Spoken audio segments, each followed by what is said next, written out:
Hola amigos, ¿qué tal? ¿Cómo están? Bienvenidos el día de hoy. Hoy vamos a tener una capacitación un poco más interesante, un poco de algo nuevo, de algo interesante que es Amazon Redshift.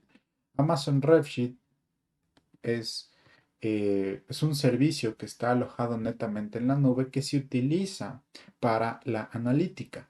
Este servicio no es como los otros que nosotros conocemos de una base de datos transaccional, sino que netamente se encarga de analizar grandes volúmenes de datos y realizar tareas de inteligencia de negocio.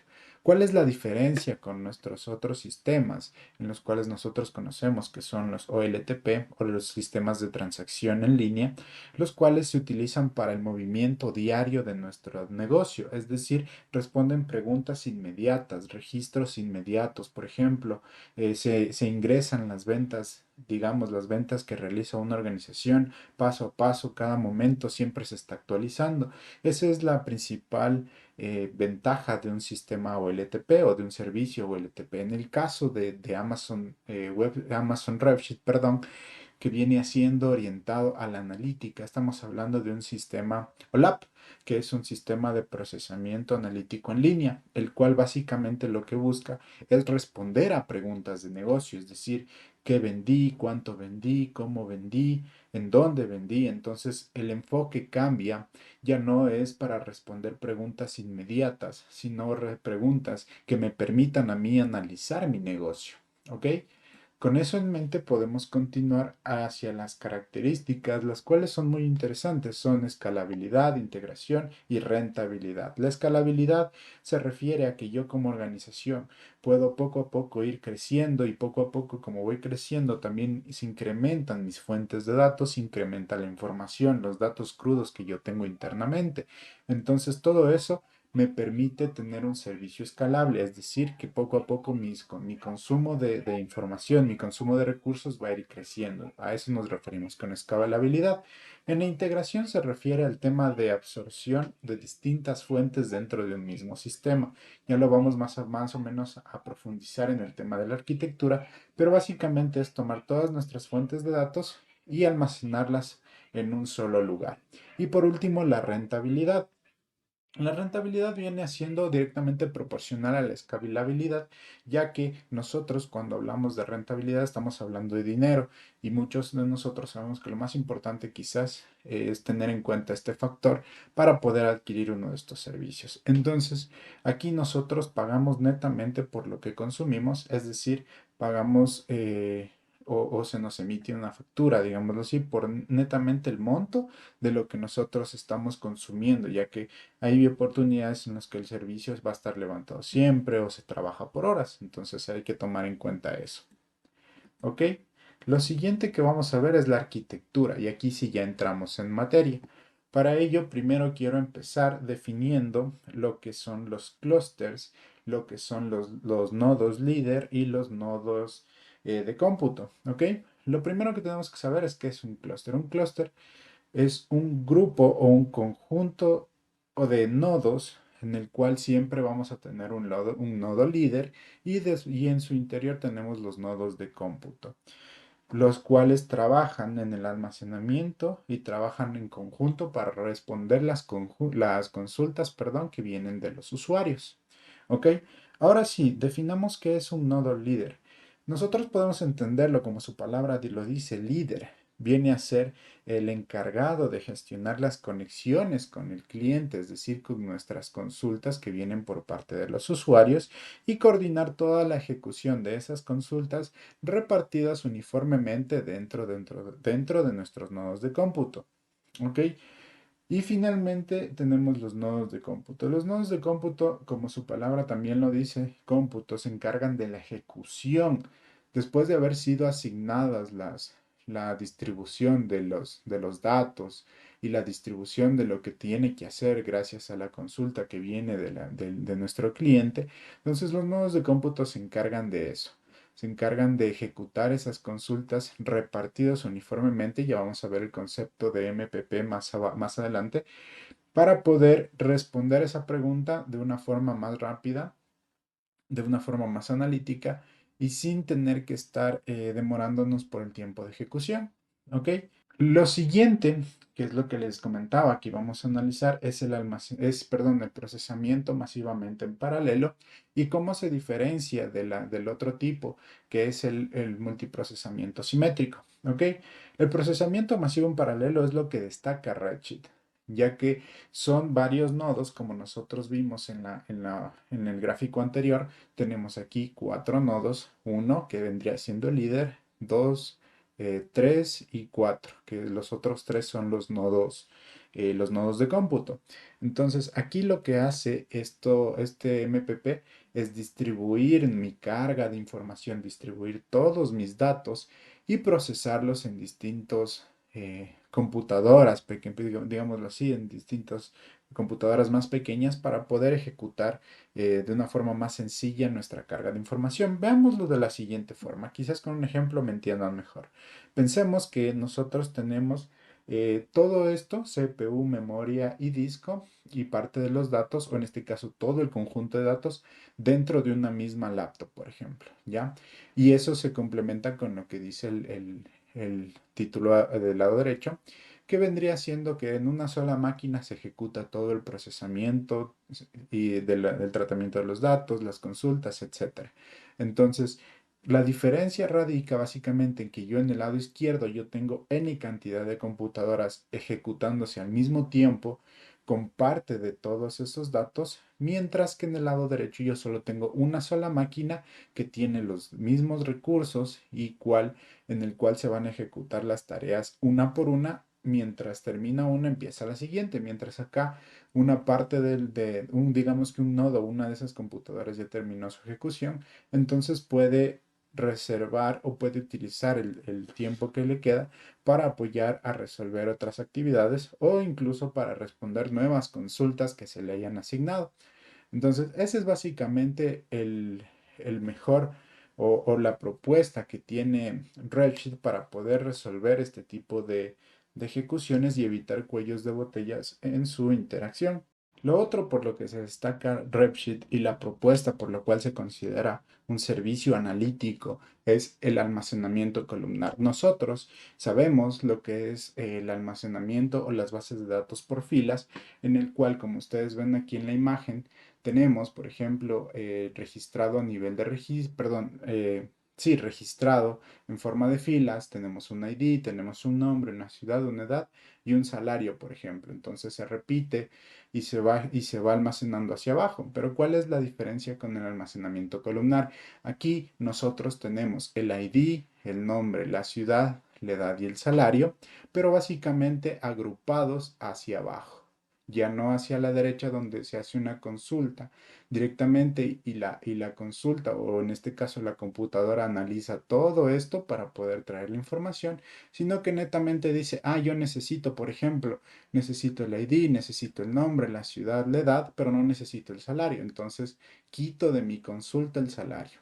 Eso es básicamente lo que dice en la parte de aquí abajo, que solo lee las columnas necesarias, comprime mucho mejor y me bota resultados en menos tiempo. A continuación les voy a indicar unas consultas simples para diferenciar entre lo que sería la consulta por filas, que es el caso anterior, lo que tenemos aquí, y la consulta por columnas, que es hacia abajo. ¿Ok? Entonces nosotros tenemos una consulta simple en la primera imagen en la que dice Select Sum total de ventas desde la FAQ de ventas cuando la fecha sea mayor al 1 de enero del 2026. Es decir, tráeme todas las ventas que tengas en mi tabla pasadas las fechas del 1 de enero del 2026. Ya, entonces ahí, ¿qué va a hacer la base de datos? Va a tomar todos estos registros y los va a ir escaneando uno por uno y va a traer toda la información que tenemos en nuestra tabla de hechos.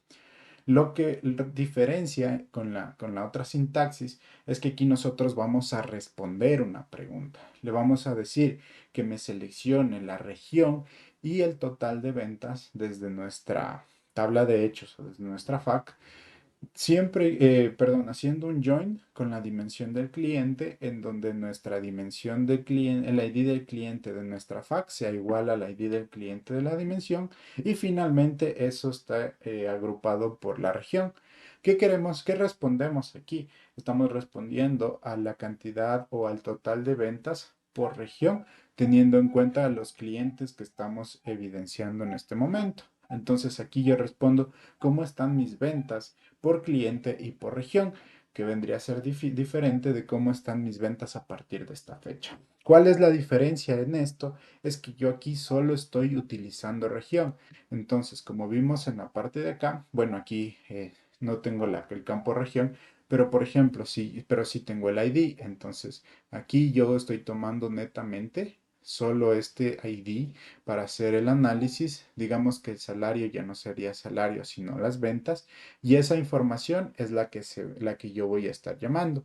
En este caso, si yo tuviera aquí, por ejemplo, la región también, estaría llamando el ID, la región y y las ventas que están en la parte de acá. Entonces, ciudad, o mejor dicho, ciudad podría ser mi región, entonces este nombre y edad yo ya no estoy llamando, sino que netamente estoy utilizando solo el ID para hacer el join, estoy utilizando la ciudad o la región para que me traiga los datos en base a eso y estoy haciendo que me traiga el tema, en este caso del salario, pero vendría siendo el ejemplo de las ventas, para poder evidenciar de esa forma cómo se diferencia y por qué es tan importante esto, porque a nivel de consulta, el tiempo de respuesta de un almacenamiento columnar es mucho más rápido ya que no necesita estar de uno en uno, de un registro en un registro comparando, sino que netamente lo hace por por las columnas que en este caso la consulta así lo requiera.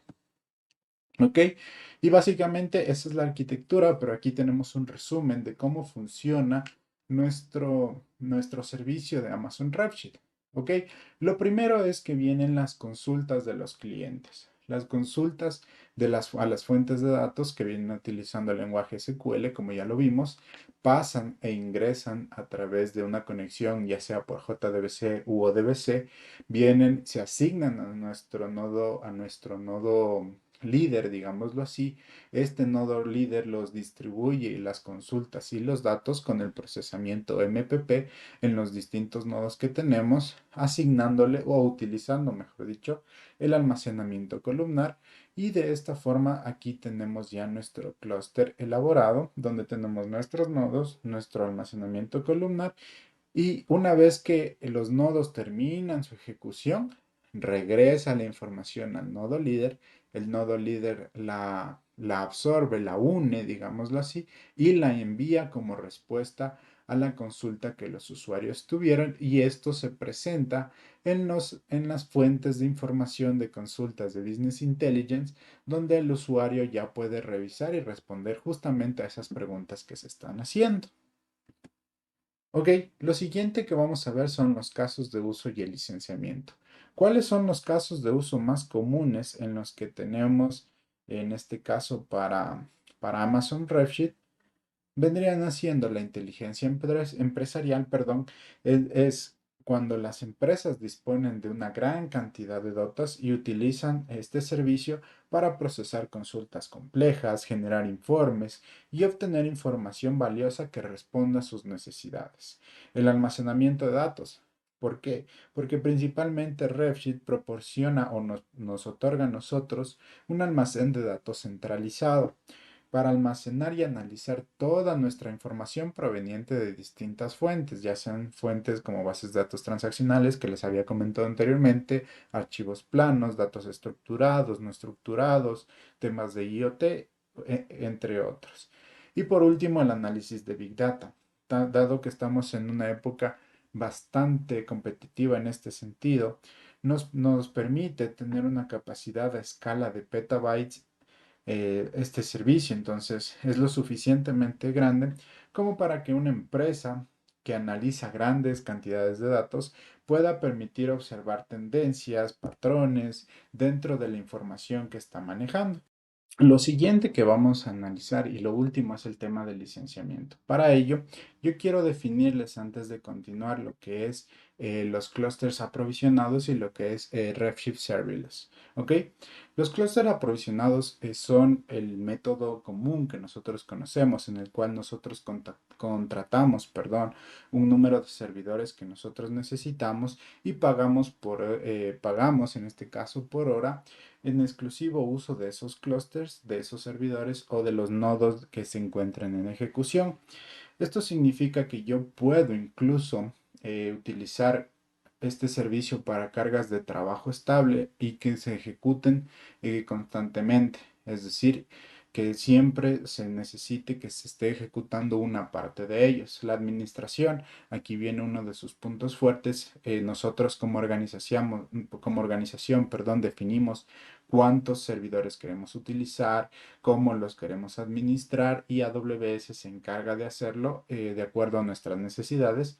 Y por último, tiene un escalado manual o programado, es decir, si sabemos que tal actividad nos consume tantos recursos, pero ahorita no está usando todos, entonces le programamos o le decimos en este caso a AWS, ayúdanos por favor programando esto o nosotros mismos lo programamos y decimos de tal hora a tal hora necesito que utilices todos los recursos. De tal hora a tal hora, como no se ejecutan tantos procesos, entonces reducimos la cantidad de recursos y el escalado es por nosotros mismos. Por lo general, en este caso siempre se presenta una pequeña interrupción porque es como que cambiamos un switch y hacemos conexión a otro. ¿Ok? Y por último, el Redshift Serverless que básicamente es una nueva alternativa que ofrece Redshift para que nosotros no nos encarguemos de nada de lo que tiene que ver con el tema de nodos, con el tema de gestión, sino que AWS lo realiza en segundo plano directamente, indicando o iniciando sus recursos automáticamente. El modelo de costo aquí es pago por hora de igual forma, pero del cómputo utilizado, ya no de los nodos que yo contraté, sino solo del cómputo que yo estoy utilizando. Este enfoque es netamente para cargas de trabajo impredecibles o intermitentes, es decir, que no siempre se va a ejecutar, sino que se ejecutan a unas 2 horas en el día, 3 horas. Entonces es un poco más para unas actividades no recurrentes, ¿ok? La administración, como ya lo mencioné, AWS realiza todo el trabajo y por último la escalabilidad. La escalabilidad de esto presenta una ventaja automáticamente superior al caso anterior, ya que su escalado es automático, no necesita programación, sino que detecta AWS que necesitamos más recursos y automáticamente destina muchos más recursos para responder a las actividades que nuestra organización esté realizando en ese momento. ¿Ok? Eso es todo lo que el día de hoy yo les quería comentar acerca de Amazon Redshift, ya que es una plataforma de servicios en la nube bastante interesante. Espero que les haya servido y que con esto poco a poco nos podamos ir adentrando mucho más en lo que es todo este tema de bases de datos analíticas, como lo hemos venido trabajando. Les agradezco mucho y espero verlos en una nueva ocasión. Muchas gracias. Kayari Consulting. Innovación e inteligencia para tu negocio. Visítanos en www.kayariconsulting.com.